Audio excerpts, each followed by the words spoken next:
Welcome to In the Zone. The NFL season may be over, but the NBA, college basketball, and the NHL are heating up. In the Zone starts right now.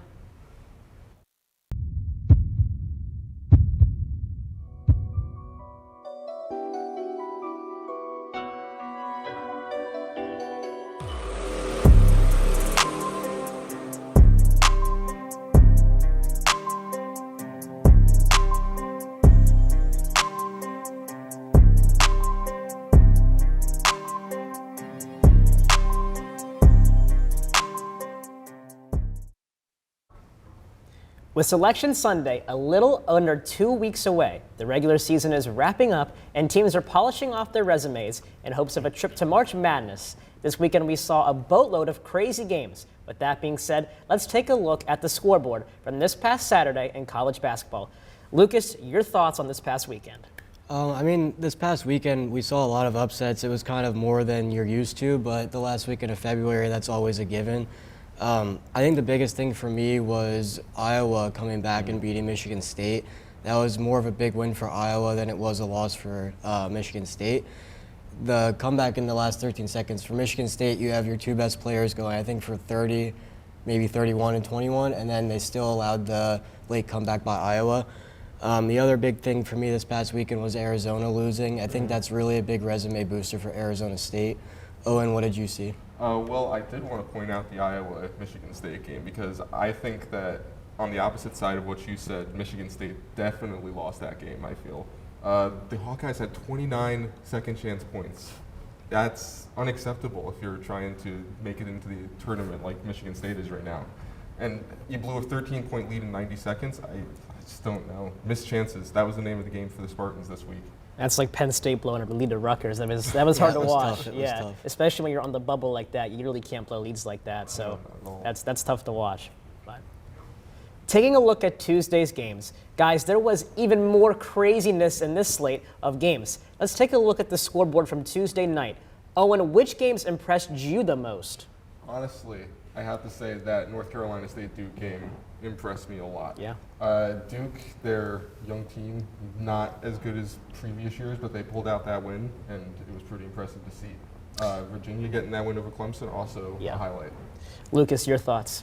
I think my biggest takeaway from Tuesday night were two games here would be Boise State beating San Diego State. San Diego State's a top 25 team. They had to grind out a win on Saturday night with a buzzer beater, and then again, a tough loss on Tuesday to Boise State. I think the Mountain West, if it all plays out right, could sneak maybe 3 to 4 teams into the tournament. That's huge. I mean, buzzer beaters at this time of the year, buzzer beaters any time of the year are massive, but when you talk about, the closer you get to March Madness, these upsets, these buzzer beaters, they're massive right now. So getting this momentum and building upon that as you get towards a March Madness, that's huge. That's huge right now, for sure.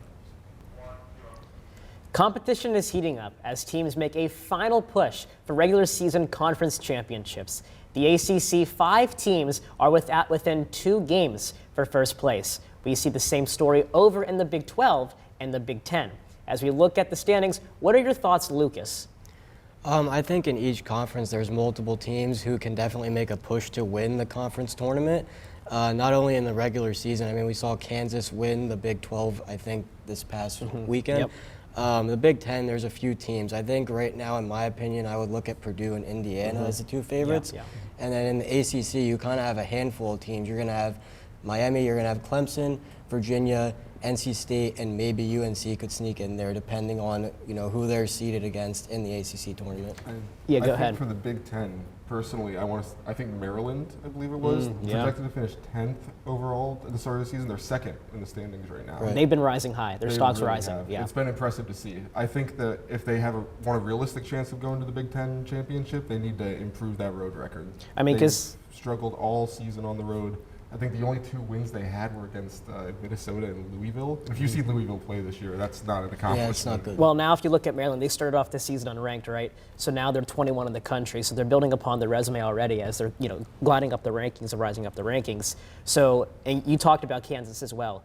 Do you think Kansas is looking to go back-to-back again this year? Or do you like their chances to do that? I'm not sure about back-to-back. I think They're right up there. There's probably 2 or 3 teams that I think could win the whole thing. I think you could maybe throw Alabama in. They're a little bit testy, though. That's who I think. What's holding you back with Alabama, though? Like, what's I just think that they have a lot more developing to go through. I think they're kind of in that stage where, yeah, they had a big season last year. They're building upon it this year, but I think they're not quite at that point where they can go for national championship.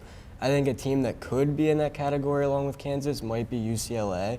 I think they're kind of running the Pac-12 right now. You would look at Arizona as another favorite in the Pac-12 tournament, but I think right now UCLA might have that edge over the Wildcats. There's some interesting choices. I think that overall, Alabama, I think they might have the best chance out of all these teams to win. I feel like the off the court drama may weigh them down at the end of the day, but hopefully when we get to March Madness, it's going to be a good story for the. Yeah, I think one more point that I would want to make is in the Big 12, you might have one of their conference champions throughout that tournament make a push at the end of that tournament to make a run in the March Madness. That could be Baylor or Kansas State, maybe. Absolutely. The spring sports season for Millersville athletics is in full swing, with both Marauder basketball teams competing in the conference playoffs this week.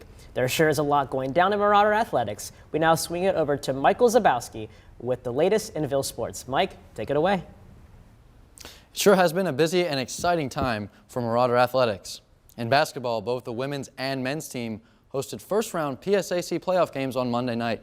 It's the first time that's happened in quite a while, as the last time both Marauder basketball teams hosted a playoff game on the same night was 10 years ago. The women's team started the night's doubleheader, making their first postseason appearance in 4 seasons. In a crazy back-and-forth game, the Marauders sent the East Stroudsburg Warriors home with a 72-65 win. Millersville was without one of their starters on Monday night, as Brenna Ortwine was out due to an illness. However, that did not stop Ville, as Jada Parker and Jabria Ingram stepped up. Parker, a true freshman, had a career high in points with 12, and Ingram with a career high in assists with 8 in the win. Millersville moves on and will face number 1 seeded Westchester on Wednesday night. Unfortunately, the men's team did not have the same outcome. Despite an incredible second half and 3 Marauders finishing in double figures, Millersville's season ended with a 66-57 loss to the Lock Haven Bald Eagles on Monday night. Matt Dade led the way with 15 points in addition to Jame Easted and J.D. Gross, both scoring 10 off the bench. In softball, Millersville continued their great start to the season after combining to score 28 runs and a doubleheader sweep over Chestnut Hill on Monday. In Game 1, the Marauders scored all 17 runs in the first 2 innings, with a big 13-run inning in the second. Alex Schaefer and Kendra Bumgardner combined for a no-hitter, as well in Game 1, only allowing 1 walk. In Game 2, it was more of the same for Millersville as the Marauders down Chestnut Hill 11-0. Left fielder Allison Black went 3 for 3 with 5 RBIs, one of those 3 hits being a long ball, her first home run of the season. At 4-1 on the season, the Marauders will play a doubleheader against Jefferson on Wednesday. The Marauder baseball team kept their start to the season rolling thanks to 5 runs scored in the final 3 innings on Sunday. Justin Taylor's solo home run in the 7th broke a 2-2 tie and set the way for Millersville to break the game wide open. Millersville took down Glenville State 7-2, improving to 10-3 on the season. Up next for the Marauders, a doubleheader against Chestnut Hill on Thursday. Good luck to all of our Marauder teams, as our teams are thriving here at Millersville. Now we send it back over to the desk for the latest in the NBA. Thanks, Mike. With the All-Star break behind us, the second half of the NBA season is underway. Taking a look at the Eastern Conference, Milwaukee has won 15 consecutive games and are now tied with Boston for first place in the East. Also in the East, Atlanta recently fired their head coach Nate McMillan and hired Quinn SNYDER as their new coach. Owen, your reaction to the craziness in the NBA. What an insane weekend it was. Oh my goodness. We got to talk about Milwaukee first. Oh, absolutely. 15-game win streak, you just don't see that anymore in the NBA. I mean, they're hot. They're really, yeah. On fire. Like, it is incredible to watch. And it doesn't really look like it's going to end soon. They play the Magic twice coming up in the next 5 games. They play Washington. They play Philly, I think, 1 game, but it's looking pretty good for their chances going forward. So over this, big win streak, who are you most impressed with on the Bucks, player-wise? Oh, it's got to be Giannis. He's just been doing MVP things like an MVP does. Absolutely. They call him the Greek Freak for a reason, right? Absolutely. Yeah. And it's just very impressive to see. In terms of the Hawks and Quinn SNYDER, love the hire. Yeah, you like it? Yeah. I do. I question the timing of it. It's 3/4 of the way through the season. It's not really a good look for a team that's especially in the middle of that playoff push. Yeah. But I really think that it's going to help Trae Young. That's why they hired him, because Quinn Snyder is an off-ball movement kind of guy. He is a spacing guy on the court. That's exactly what Trae Young needs, and I think that it's going to work wonders for him. So I was going to ask you, how do you think the players are going to respond to this kind of change at this point in this season? Like, how would you both, like, let's say you're a player on the Hawks right now. How would you respond to that sudden change right now in this season when you're pushing for the playoffs? I'd be fired up. I mean, Nate McMillan, love him, wasn't doing the job that they needed to do to get to the Eastern Conference Finals, at least like they did previously. I think that this is going to motivate them, get them out there and onto that court, and I think they're going to have a strong end of the season. Lucas, your thoughts on that? I kind of agree with Owen. I mean, I don't know much about Quinn Snyder before this hiring, but I think if you're the Hawks, you're Trae Young, you're still young, you come into the league and you brought over a guy like DeJounte Murray, this is the time for them to make a push. This is time for them to make a push to the playoffs that they couldn't get it done a few years back. Yeah, absolutely. So speaking of the Eastern Conference, there were some notable games on Tuesday night. In the East, Milwaukee made it 15 straight wins after taking down the Nets at the Barclays Center, 118-104. Giannis had a double-double with 33 points and 15 rebounds. Toronto got closer to evening their record up to 500 after taking down the Bulls on Tuesday night, 104-98. Lucas, the Bucks are on fire, and the Bulls, well, not so much. They are slipping and slipping fast. Your thoughts on the Bulls and Bucks? I think the Bucks right now are just as hot as any team in the league. I think in the Eastern Conference it's them and Boston, and I think it's been like that for a couple years now. You obviously have like other teams looking on to them, but I think everyone just wants to beat the Bucks right now. I think it's like that even in the West. I think there's a ton of teams in the West who could contend for a title, but I think in the East it's only Milwaukee right now. Right. The Bucks are the king of the castle right now, and everyone's trying to knock them off of that pedestal, and honestly, I don't see it happening anytime soon. And now, the Bulls, talking about the Bulls are on a pretty bad downward spiral. What needs to change in Chicago right now, in you guys' mind? I think that, honestly, it needs to be torn down. The system in Chicago, it has not been working. I like the acquisition of talent they had. I mean, you have DeRozan and Vucevic. I was about to say they have DeRozan, yeah. And you have Zach LaVine, and the fact that you haven't been able to get the results this season, and in the past season or two that you've had these players, it's just not working. I think that the Bulls coach. Yeah, I was going to say, do you think it's a coaching issue that you guys I think it's all around. I would think it's say all so. around? I mean, I haven't really recently thought very highly of the Bulls when I've been watching the NBA or keeping tabs on it, but I mean, you bring in a guy like DeMar DeRozan, former All-Star. You bring in, you have Zach LaVine there already. You bring in a guy like Lonzo Ball, and you can't get anything done with that. I mean, it's kind of more like player development just not meshing together. Right. Well, in the Lonzo Ball news, where he's injured now, it's just he's not played for almost this whole year. It's just ridiculous. I don't see a logical way out of it for the Bulls except to tear it down. It's tough. Over in the West, it was quite the night indeed on Tuesday. For Memphis, Ja Morant had a triple-double as the Grizzlies took down the Lakers 121-109. Golden State got a big win over Portland, and the Timberwolves went to Los Angeles and down the Clippers. Owen, as the standings tighten up in the West, your thoughts on Tuesday night's games? Action-packed. Yeah. Absolutely action-packed. It was a great game between the Grizzlies and the Lakers. That was personally my favorite of the night. On top of Ja Morant having a wonderful game, 39 points, 10 assists, 10 rebounds. That seems almost accustomed to that. We're just saying that like it's not even a big deal anymore. The talent that that man has is insane. On top of that, though, Anthony Davis, 28 points, 19 rebounds. It seems like he's doing this every night. It's something ridiculous like that. I think for the Lakers especially, the turnovers killed them. They had 26 in this game. That's unacceptable for a team that's trying to sneak their way into the playoffs here. And like we were saying, Ja Morant been playing well. The news coming off the court from him, it's been, I don't know if it's going to affect the Grizzlies too much going forward, but it's definitely worth taking a look at. Lucas, your thoughts? I mean, I'm kind of on the same page there. I mean, Ja has been one of the best in the West. Like he says, he's fine in the West. I think the only other competitors there with Memphis could maybe be Denver. I mean, I would say maybe the two of them. I think that Sacramento, to be honest with you, has greatly exceeded expectations. Definitely. Sabonis, Fox, it's worked well. I think they can pose a challenge in the Yeah, playoffs. I think what I'm actually most curious coming down the stretch as we head into March and April would be what the Clippers can do now that they brought Russ in. With Russ, that's Yeah, gonna be that was a blockbuster trade. Oh my God, yeah.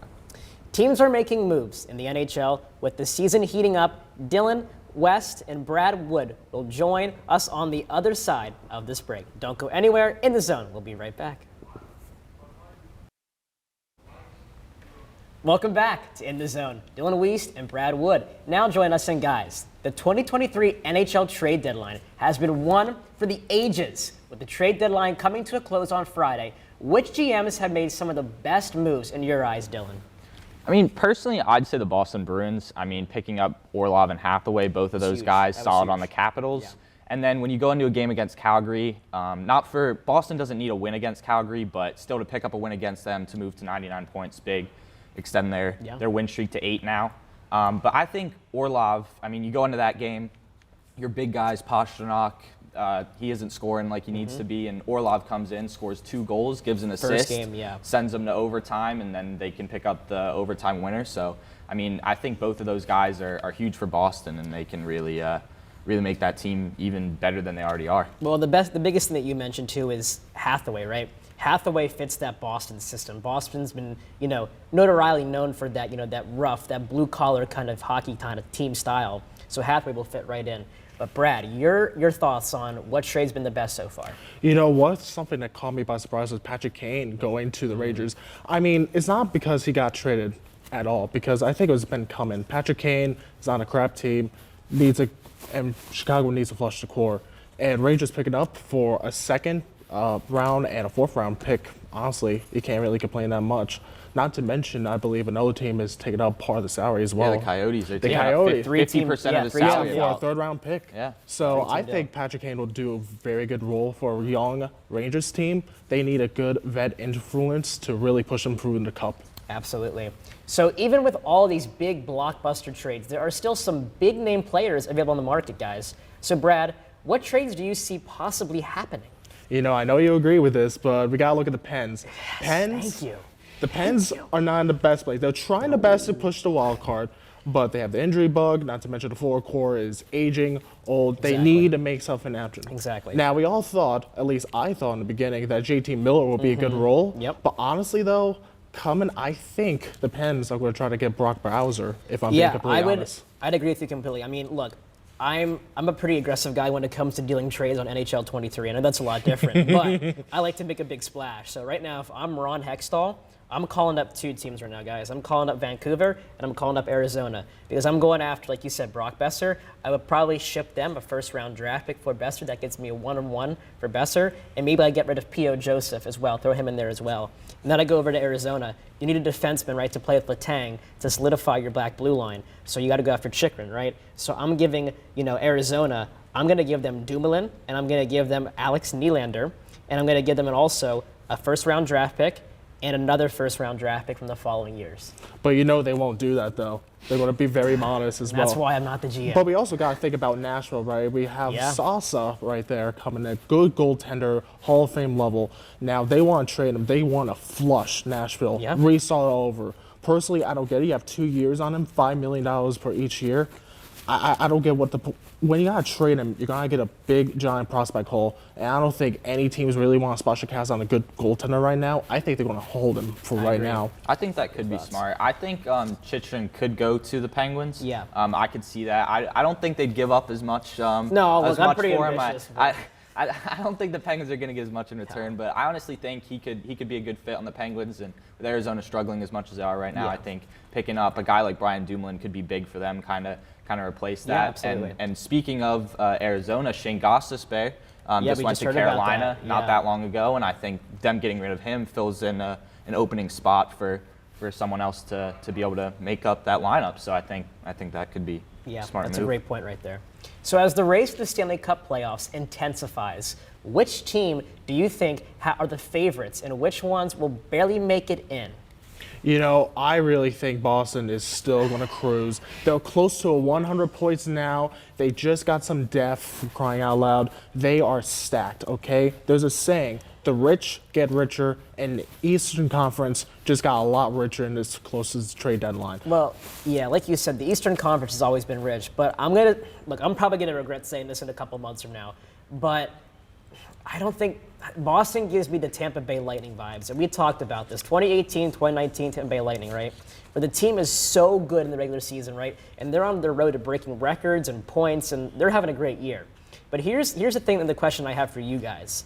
Do you think Boston has faced enough adversity this year to be a top-tier playoff team? Because I don't know if I can answer that question for you. I mean, I think personally, looking at their matchups against previous Eastern Conference teams, I mean, when you're looking at Boston, they only have 8 losses. Right. And some of those losses were to teams that weren't even in the Eastern Conference. So I think when you look at matchups and they're able to blow some of the teams out of the water like they have been, I think honestly they could go far. I mean, really it kind of depends on who they get first round. Because some of those matchups, I mean, some of the teams play so well in the regular season. You get to playoffs. Playoff hockey is a very different, It's a animal completely different entity, yeah. than what it is in the regular season. But I think if they get a team that they're confident that they can beat, they go into that first round, they do well. Then when they get to a team, if they play like New York, they play New Jersey, who has solid teams looking at competing against Boston, I think they could go far if they're able to get that first round kind of out of the way, get their players set, be prepared for playoff hockey, and move on to the conference finals. So here's my bold prediction. Let's make our predictions here. Who do you guys have for your Eastern Conference Finals? And I know it's early, but let's make them here while we're here. I am probably going to sound crazy, but I got the New Jersey Devils versus the New York Rangers in the Eastern Conference Final. I simply don't agree with that. I believe Boston, going to really disagree with you, I'm going to push through. They got depth. That's one of the big important things is there is 82 games in the regular season. Injuries are going to happen. Boston is ready for that. But I also got to think the Canes. Sure, they don't have superstars across the lineup, but you know what they have? Good players all across. They got Jesse on the winger, and he can shoot absolutely anywhere you want. He's a really good winger. And also, they got Ghost just now as we're recording. They have good depth on that third line, fourth line, second line, any single line. So I really think Carolina will surprise a few people. They'll push through the conference final against Boston. Dylan, your thoughts? I honestly agree with that with Boston and Carolina, but I also think it would be interesting. Personally, I'd love to see a Carolina Rangers matchup. Oh, I'd love it. I mean, but I could also see that being before the conference finals. I could see that Rangers Hurricanes matchup. So it really all depends. But I'd agree. I'd say Carolina and Boston is looking like the most promising matchup at this point, personally. Now let's take a quick shift over here to the West real quick before we have to end this episode for the day. Then who do you got for the West? I really think it's going to be Dallas Kings, if I'm being completely honest. That's a good one. Dallas has been really under the radar this whole season. Sure, they sit third now. They got the Kings and I believe Vegas up there. I feel like Vegas, bold prediction, is going to implode. I don't really have much faith in Vegas. Sure, they've been doing well all year, but they want to choke. I really think Dallas is going to pull through. Might hold you to that. Dylan. I think personally, honestly, this is going to be a bit out there, but I'd put Dallas up, but I'd also put Colorado. Coming off of the Stanley Cup, they're not doing too well, but right now they're on a win streak of 6. They've got some good players in there, and during the regular season, not doing too great. But I think once they hit playoffs, those players step back up, and they could go far. Before we go, my prediction, it's going to be very bold. I think we might have a Cinderella run here in the West this year. I think we got your heavy favorite in Vegas, but I also think we might see the Kraken make it to the conference final. They could. I mean, they could. They've been sticking around this whole regular season, just at a playoff spot. Blows my mind. On paper, they look like they should not be anywhere near, but they're still pulling through. So, yeah. Well, that'll do it for this week's edition of In the Zone. For Dylan Wiest, Brad Wood, and the rest of all of our crew here at In the Zone, I'm Joshua Gearhart. Thank you for watching.